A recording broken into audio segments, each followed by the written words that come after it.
Amém, graça e paz. Eu quero iniciar dizendo que esse testemunho de hoje, ele vem sido postergado durante alguns anos. Todos os anos eu dizia para mim que eu ia vir aqui no culto da virada dar esse testemunho. E não tinha coragem, sempre me falhava a coragem e eu não vinha. E esse ano eu decidi vir e resolvi escrever, porque como é muitos anos e cada ano aumentava mais um pouquinho o testemunho, eu resolvi escrever para que ficasse mais rápido, então atente ao que eu vou ler e espero que seja edificador para a vida de vocês.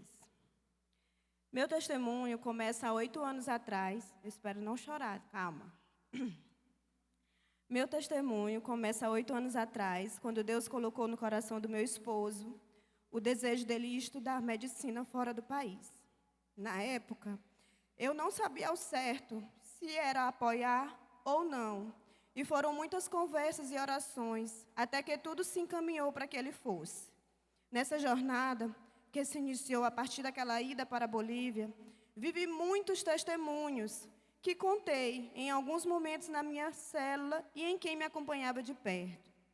Nesses 8 anos, Jesus me libertou da opressão, ressuscitou meus sonhos, me deu uma discipuladora que me ajudou a crescer no reino.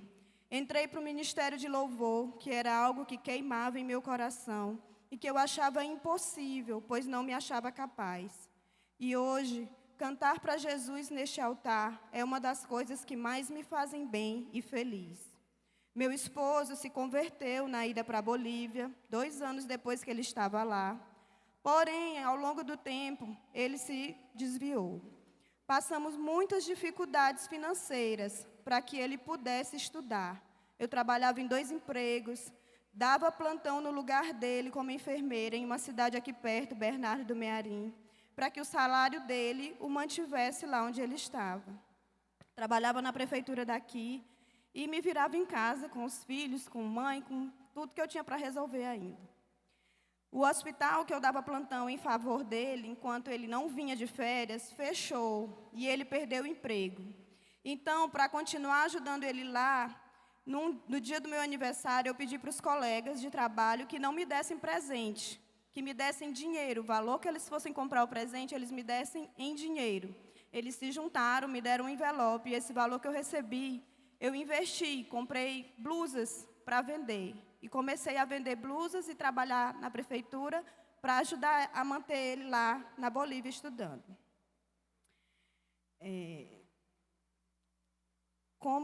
Ele estudava lá na Bolívia, de forma como ele vivia lá, de forma simples, como ele mesmo diz, ele sempre repete, apenas com colchão, uma mala e uma água natural.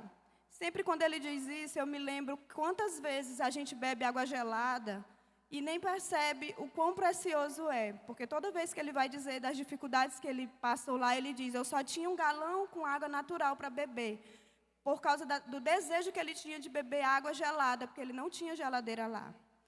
Foram anos difíceis, mas em meio a toda essa dificuldade, eu aprendia a adorar o Senhor, a servir na célula, a depender de Cristo. Em nenhum momento eu pensei em abandonar o meu Deus. Mesmo quando o inimigo se levantava contra mim, quando me caluniava ou tentava me enfraquecer, eu permanecia firme no meu Senhor. Frequentava tudo o que tinha na igreja e me dedicava ao Senhor, criando os meus filhos no caminho do Senhor e com apoio espiritual e emocional, muitas vezes até financeiro da minha família e de servos fiéis que o Senhor colocou na minha vida. Minha mãe e minha irmã foram minha força e o meu amparo, sempre que eu precisei. E a irmã Lívia foi a minha amiga mais fiel, sempre me ajudando e me ensinando e me motivando a prosseguir. Mas a faculdade terminou. 6 anos depois, meu esposo estava de volta. Porém, não poderia exercer a profissão aqui no Brasil, se não passasse na prova que revalidava o seu diploma e permitia que ele fosse médico aqui no Brasil. E aí começa mais uma batalha. Não tinha acontecido prova para revalidar o diploma desde 2017. E estávamos em 2019. Devido a todas as mudanças do governo, a esperança até a prova acontecer era entrar no Mais Médico, um programa que permitia médicos formados no exterior trabalharem. Porém, era quase uma loteria entrar, quando abria as inscrições, pois era por idade e a sorte de alguém mais velho que ele não escolher a mesma cidade que ele. Como eu não trabalhava com a sorte, corri para os pés de Jesus. Pedi muito, orei muito e chorei muito nos pés de Jesus, pedindo para meu esposo entrar nesse programa Mais Médico. Pois quando as inscrições abriram, meu esposo já estava com quase 10 meses de formado em casa, sem trabalhar, porém estudando incessantemente para a prova do Revalida. Mas todas as esposas aqui devem imaginar como é ter um marido em casa, ansioso e, de certa forma, sem perspectiva, porque não havia previsão para a prova acontecer. Ou seja, estava uma tensão em casa, pois ele se cobrava e se pressionava muito, mas a única coisa que ele podia fazer era estudar. Nesse período, ele havia ido ao encontro com Deus e tinha se reconciliado com o Senhor. Então, quando as inscrições do Mais Médico abriram, oramos muito em família. Todas as noites estávamos de joelho, pedindo a direção de Deus, qual cidade escolher, pedindo para Deus pôr a mão, permitindo que ele entrasse no programa. E foram meses assim. E eu, no meu secreto, clamava ainda mais, pois estava muito difícil conviver com ele, frustrado, irritado, ansioso. Precisava que Deus me socorresse, visse meu sofrimento. E, enfim, escolhemos a cidade, conforme a probabilidade que ele tinha olhado. E pedindo sempre a direção do Senhor, que nos confirmasse se era aquela cidade a certa. Fomos até uma irmã na noite anterior da escolha, para que orasse por nós. E em um determinado momento, entendemos que Deus estava falando conosco. E ela disse: fique onde você está. E disse outras coisas, mas aquilo bateu no meu coração. Fique onde você está. Entendemos que a cidade que nós tínhamos escolhido era a que ele deveria escolher na hora da inscrição. E que não era Bacabal, era em outra cidade. Era que ele deveria ficar. E ele não deveria mudar no momento da inscrição. E assim ele fez, escolheu a tal cidade. E no dia do resultado veio a decepção, ele não entrou. O Senhor tinha dito não aos nossos pedidos. Aquilo atravessou os nossos corações de uma forma que nos transtornou, a mim, a ele, aos nossos filhos, de um jeito inexplicável. Eu chorava muito, ele também, e foi como se tivesse perdido alguém. Dali em diante, meu esposo se revoltou contra Deus. Eu não me revoltei, mas fiquei muito fragilizada, com a fé tão quebrada que eu não conseguia mais orar, pois pensava que Deus não me ouvia, pois eu havia pedido tanto, de todo o meu coração e com toda a minha fé, que eu pensei que não adiantaria mais pedir ao Senhor as minhas orações, porque Ele não ia me ouvir. Elas não seriam atendidas. Que dirá as que eu fizesse sem tanta fé assim? E foram muitos meses nesse estado. As irmãs cuidando de mim, tentando me reanimar, me fortalecer, mas eu não deixei de vir aos cultos, não disse nada contra Deus, não deixei de ir em nada nas células e não deixei de orar. Apenas me sentia vazia. Eu não queria, eu não acreditava que Deus, eu não queria que Deus abençoasse, não queria que Deus abençoasse porque eu merecia. A minha dor não era porque eu achava assim, Deus, mas eu faço tudo, eu mereço, tu tinha que me abençoar. Não era esse o meu pedido. Eu lembro que eu disse assim para a Lívia, era como se Deus estivesse me fazendo um carinho. Eu entendia que se Deus permitisse que ele entrasse, porque eu sabia que só Deus podia botar ele lá. Não dependia de mim, não dependia dele, não dependia do que escolhesse. Era Deus que tinha que botar ele lá. Então eu entendia que era um carinho que Deus poderia fazer a mim. E não aconteceu. Mesmo assim, a misericórdia e o amor de Deus era tão grande por mim, que o seu Espírito Santo foi me curando dia após dia. Eu continuei na minha rotina espiritual, mesmo me sentindo vazia e sem fé, mas prosseguindo para o alvo que era Cristo Jesus. Se eu aceitava o sim de Deus, era a hora de provar que eu aceitava o não de Deus.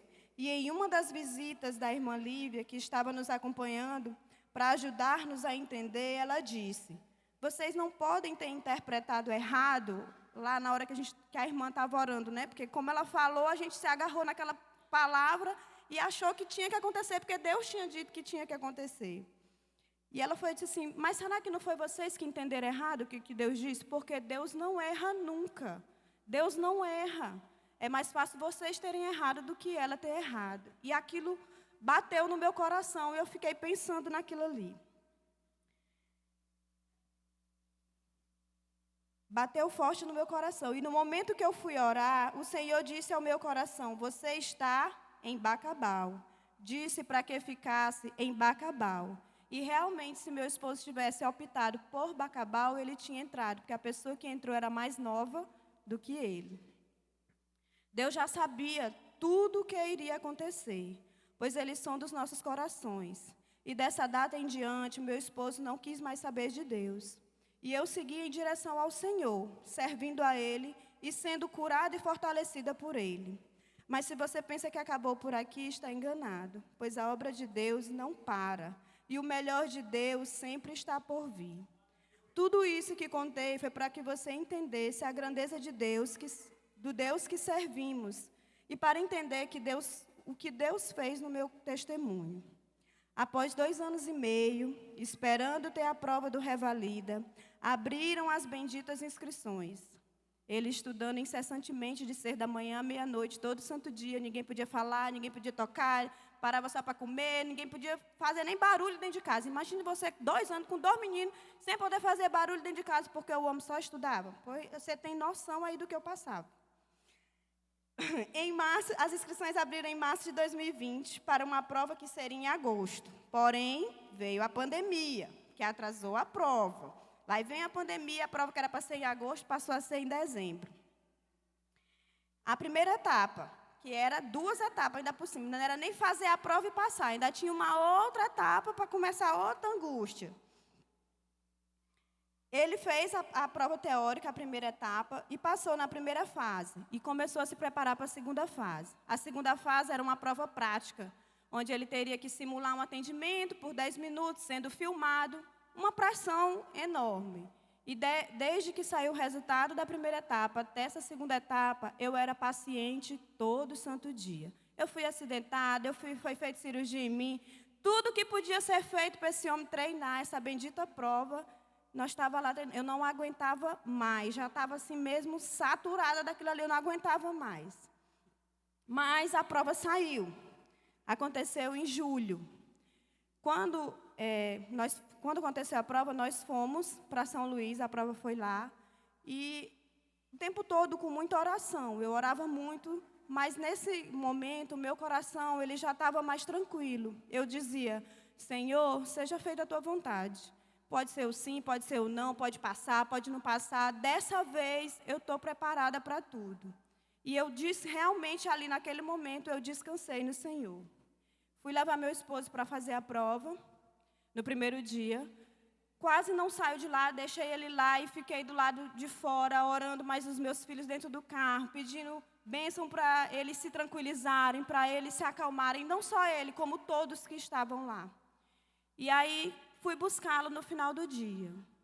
Quando a gente vai chegando, que eu olhava assim para a cara das pessoas que vinham saindo da prova, a gente já ficava desesperado, porque estava todo mundo assim, entristecido. Eu disse: meu Deus, com certeza não foi uma boa prova. Quando ele já saiu arrasado, acabado. E eu não sabia mais nem o que dizer, porque tudo que tinha para dizer de ânimo, de fé, de força, de tudo eu já tinha feito. E aí, meus filhos também tentavam animar muito ele, mas ainda tinha o segundo dia de prova. Então, meu filho virou para ele e disse assim: pai, não se preocupe, tudo de ruim que tinha para acontecer na prova já aconteceu. Hoje vai ser um dia melhor. E eu fui deixar o meu esposo lá do apartamento que a gente estava, até o local da prova, ele chorando incessantemente. Da hora que ele entrou no carro, a hora que ele foi para a prova. Eu orando e chorando, e ele chorando, chorando, chorando. E eu dizendo, Senhor, eu sei que a gente quer muito isso. Eu sei que a tua vontade é boa, perfeita e agradável. Então, nos prepara, Senhor, seja para o bem, seja para o mal, seja para passar ou não passar. Mas tranquiliza o coração do meu esposo e faz ele lembrar daquilo que ele precisa. E ele foi fazer a prova.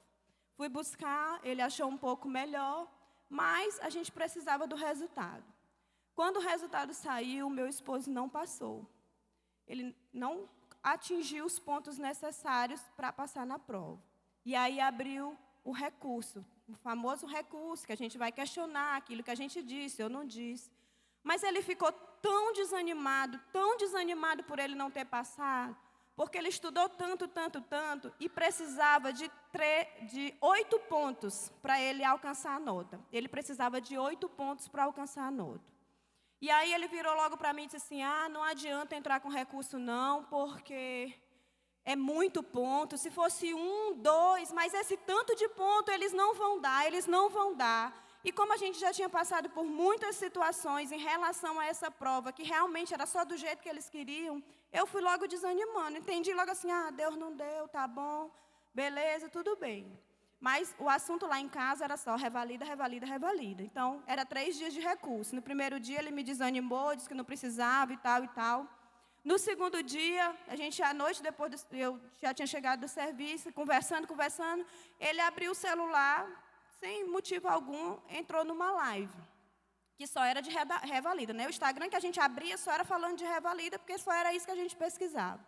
E o rapaz lá começou a falar e disse assim, não, eu tive uma amiga que ganhou 20 pontos. Eu tive uma amiga que ganhou 13 pontos. Faça o recurso. Eu olhei assim para a cara dele, ele olhou para mim, foi tipo aquele estalo.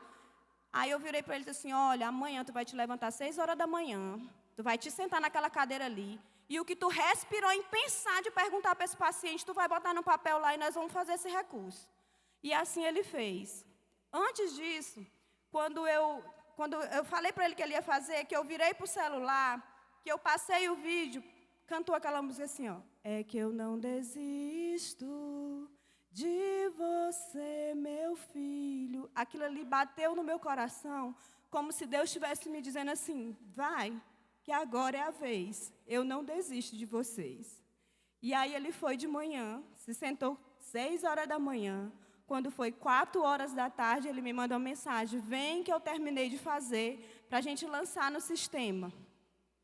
E fizemos, passamos até meia-noite, eu digitando todos esses recursos dessa prova lá nesse sistema, e o resultado só ia vir com 1 mês. Aguardamos 1 mês, incessantemente, eu orando, pedindo a Deus e ao mesmo tempo me conformando.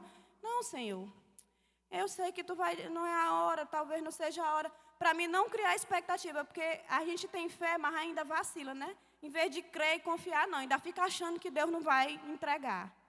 E aí, até meia-noite do dia desse resultado, eu toda hora atualizava esse site na hora desse resultado sair. Quando foi no outro dia, fomos dormir, não vai sair agora, vão lançar esse resultado só de madrugada. De manhã, quando eu acordei, a primeira coisa que eu fiz foi pegar o celular e abrir o site. Quando eu abri o site, que eu vi o nome lá, aprovado, eu não conseguia nem falar. Ele dormindo, eu dizia, eu só triscava e não saía. Eu dizia para ele, olha, tu passou. Eu estava com tanto medo de dizer que ele passou e não ter passado, que eu não sabia se eu dizia, se eu não dizia. E eu triscava nele, ele, o que eu? Eu acho que tu passou, olha aí. Quando ele levantou, que ele viu, gente, foi assim... Tanto glória a Deus para todo lado, e nós saímos na rua, e foi onde a mãe, e ele foi onde a mãe dele, todo mundo chorando. E para a honra e glória do Senhor, meu esposo está hoje de plantão, no SAMU, já está trabalhando. E eu sei que foi o meu Deus quem me deu essa vitória. E é por isso que eu estou aqui, glorificando o nome do meu Senhor. Porque mesmo em meio a todas as minhas dificuldades, toda a minha falta de fé, toda a minha pequenez, o Senhor me engrandeceu e eu glorifico o nome dEle por isso.